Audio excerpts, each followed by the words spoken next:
Hello, I don't know quite how much time I'm going to have, but I just read this morning about slimming fling or long-term love. And it says, take a quick commitment quiz and discover how to fall head over heels in love with your healthier lifestyle. And it's just from the Slimming Well magazine, March, April 2018. And I started answering some of the quiz questions and soon realised I was mostly greens, which was fling away the diet mentality. And so I realised that a few of the behaviours I was exhibiting might be to do with diet mentality. So I've had a little research about that, and so I thought that's my next thing that I'm doing in my head, is to examine the reasons behind things. And you see, I never was on diets. I've never sort of done the traditional kind of all this diet stuff. I'd only ever done Slimming World, and then I'd sort of played around with healthy eating and clean eating and sort of dabbled vaguely in stuff, but never sort of put myself in any kind of harm's way, or I played around with kind of just not eating, or messed about with things. So I never really I was never kind of hardcore dieter or anything.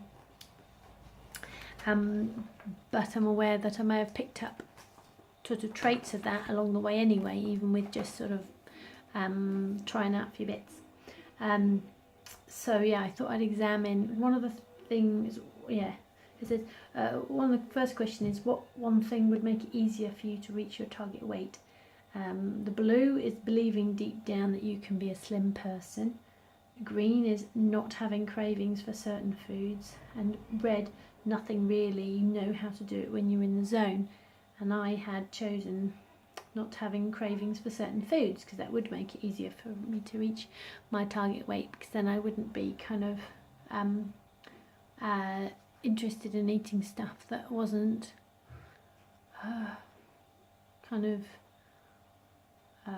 outside of my sin allowance, and didn't kind of trigger me off a path and that sort of thing.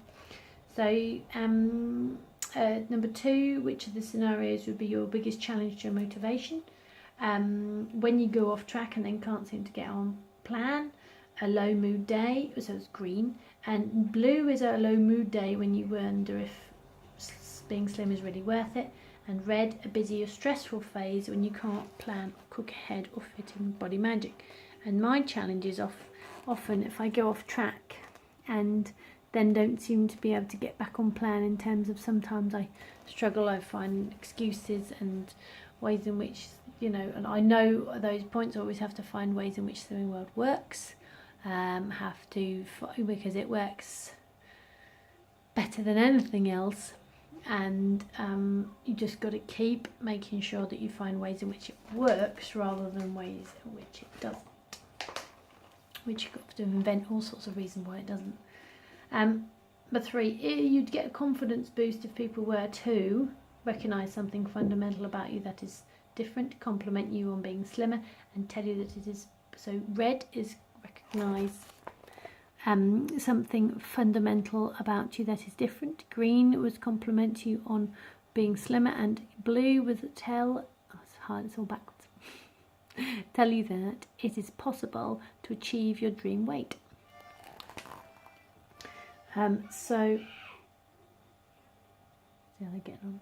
I'm screaming at each other a little bit. The compliment you on being slimmer is what I chose there, because that's what people who haven't seen me for a little while, they say I lost a lot of weight, and that does make me feel better. It makes me feel like I've made a difference in my life, and makes me feel like I'm more accepted and kind of but it makes me feel a bit more normal. Number 4 was, deep down you're convinced that the secret to slimming is. Blue, being the kind of person who is good at weight loss. Green, avoiding temptation, cutting back and just eating less. Red, all about making long-term changes, not quick fixes. And this point here, I had chosen avoiding temptation, cutting back and just eating less. Not necessarily eating less, but avoiding temptation. I felt that that was one of the things that was drawing me to say that convinced that the secret to slimming is. And I was suddenly aware at this point I was choosing a lot of greens, and I thought red is all about making long-term changes and not quick fixes. That sounds to me what Slimming World often says is supposed to happen, so I'm a bit like, maybe I'm not choosing the Slimming World way. And so then I had a good look at the rest of them. And number 5 is you believe the best way to keep weight off long term is green, always being disciplined around food; blue, staying focused on the ways it makes you feel better; red, making time to plan, shop and cook and keeping active. And I thought, well, green would be always being disciplined around food, and I am quite aware that I'm quite disciplined in terms of I like to make sure I'm in control of what I'm eating. I don't really like to go out places. I don't, apart from the fact it's expensive, I don't really like the lack of control over it. But on the other hand, I do also make time to plan, shop, cook and keep active in terms of making sure that I have, I plan my meals because I know what I'm going to have for the week, and I shop because I all get delivered on Saturday, and cook. I've got my cooking times, etc. So I know that that's the case as well. Number 6, if you have a gain, it's usually because you've let your hair down a bit, then struggle to turn things back round. That's green. Red, you've been stuck in a rut eating the same old meals. And blue, you find yourself turning to hyacinth food for comfort. Probably blue on that case. And then 7, you feel most committed to a healthy lifestyle when red, someone asks you for your advice about weight loss or healthy eating; green, you're seeing results fast; and blue, you feel inspired by the success. If they can do it, so can you. And I do feel, if I'm losing weight, I do feel like everything's working to plan, which is probably why it's tough when you maintain, because there's nothing really to sort of aim for. And that's why in my head I think I'm aiming for 10 stone, so I've always got something to aim for, and so I've got to really watch it. I'm about 10 stone 9 at the moment, so I know that if I did hit 10 stone exactly, I've got to be aware that, you know, it might happen again.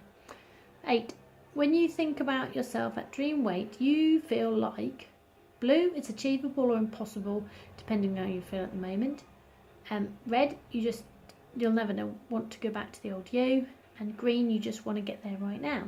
I certainly do feel green wise, you just want to get right there right now, and there's a bit of me that doesn't want to have to put any work in to achieve it. So the green one was fling away the diet mentality. Even after seeing your weight start to drop, do you still wonder whether food optimizing can really work for you with its flexibility and generous portions? If deep down you're convinced that losing weight means depriving yourself, it can be hard to accept that nothing is banned and that you never need to go hungry. You may feel tempted to cut right back on food groups or skip meals, when actually it's planning healthy alternatives and filling up on free food and speed foods that will give you the success you crave.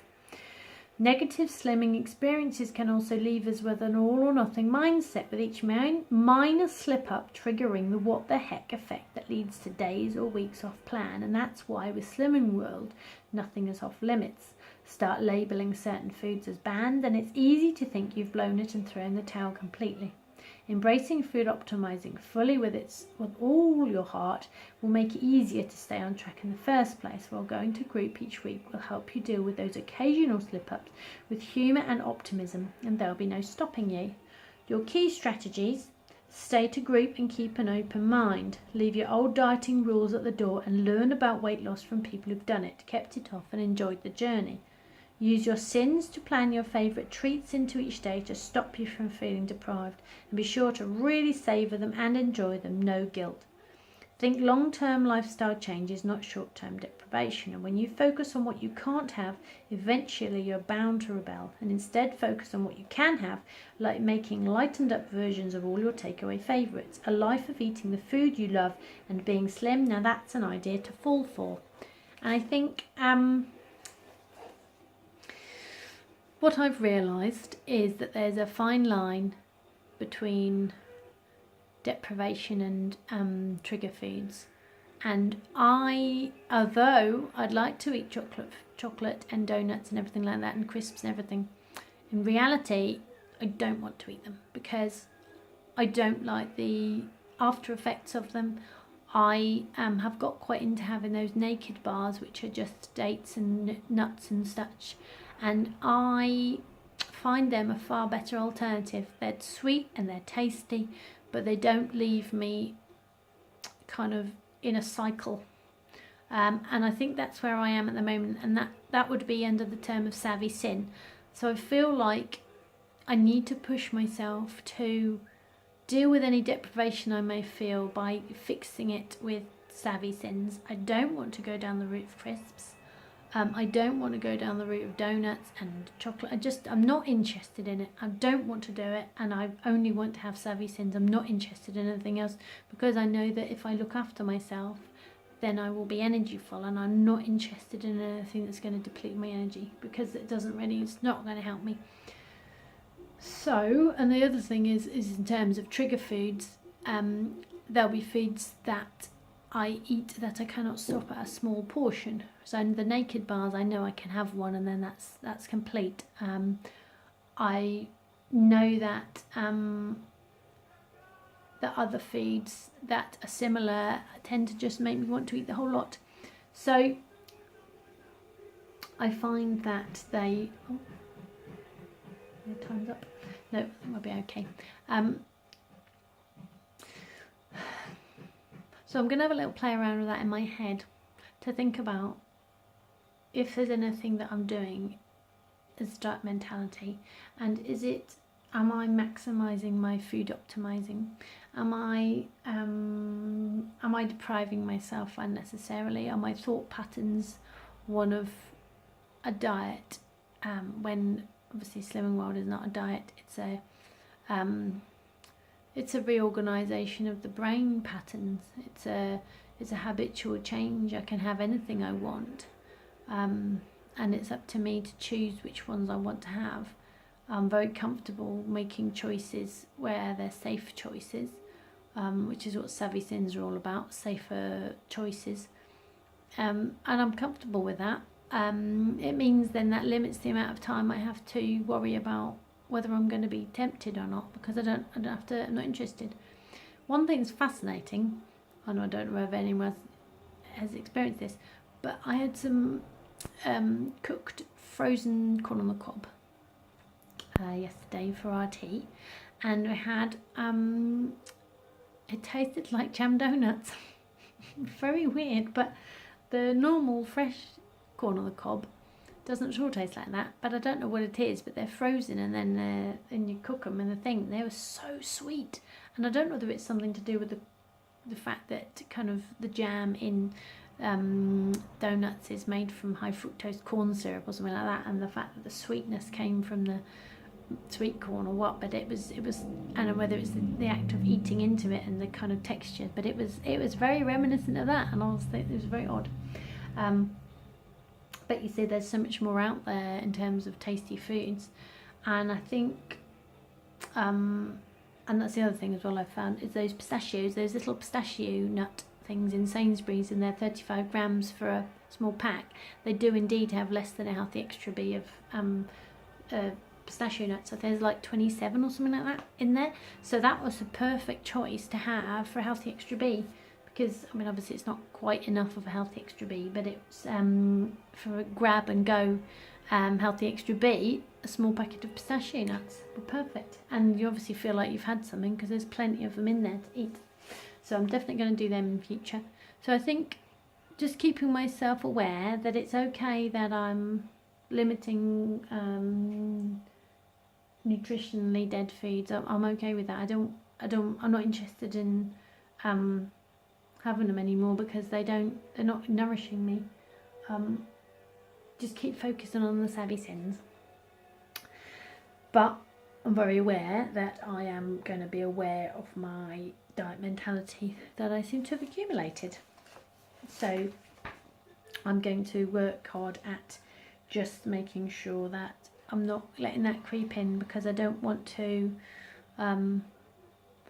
entertain that idea. So I'm just going to keep working on myself, just in case that's one of them last little final things that I just need to deal with. So I've got a lot of stuff sorted in my head, but that might be one of them things that's just limiting me in the last kind of bits, because I would love to get to 10 stone, and it's not happening fast. And although I haven't put weight all back on again, I still want to push myself to get down to that 10 stone, because then I'll feel like just a lot. I've still got a fair amount of belly fat on my belly, and I don't know if you can see, but I just want to get a fair amount here, and I just want to get rid of that so that I can just feel a little bit more comfortable in my trousers, and a little bit less sort of, it's only a tiny bit, but I reckon getting down losing this next £9 might really make a big difference. And then at 10 stone, I'm not too skinny or anything, I'm not dangerously underweight. I think I'd sit better there, so I'm going to get there. And this might be the trick, it might be the brain change that I need to be able to enable me to get there. So today I've had Healthy Extra B of raisin wheats, and I've had a naked bar of, it was pecan pie naked bar, which was, they're all around 7 or 8 sins, so I've been just counting that as about 7 sins thereabouts, because I can never look. I wonder if I've still got the packet. Yeah, I might have the packet still to tell me, because you know when you look at it in the shop and it's all curved over and I can't see properly, a thing like that. So later on today we'll be having our roasted red peppers that we'll have. There's no sins, I don't think there's any sins in the meal that I've got planned later. Roasted red peppers, deck of potatoes, beans and cheese. I'll have some feta, so I'll have some healthy extra A with that. And also I've been having cottage cheese, but with dried mint sprinkled over the top, because that tzatziki I quite enjoyed that. So I realised quite a large content of the tzatziki was mint, so I thought, well, let's just sprinkle some mint on the cottage cheese and just see how that goes. It was very tasty last time, so I might have that in my jack potatoes. So there's no particular reason now why I need to use any more sins, but I might have a few on olives or something like that with it, or not. But there's no sins in the meal in general. So what I might do is see if I might count the naked bar as 8 to be on the safe side, because then I can, if I count them all, every single one of them as 8, then I know I've just used 8 sins, and if that's some of them are under, then so be it. So yeah, 1 healthy extra B and 8 sins then so far, and then we'll see what the next plan takes us. Alright then, I'm going to wrap up here. I seem to have managed to wangle a bit of time, and then I shall upload and let you know how I get on Monday for my weigh-in. Alright, bye.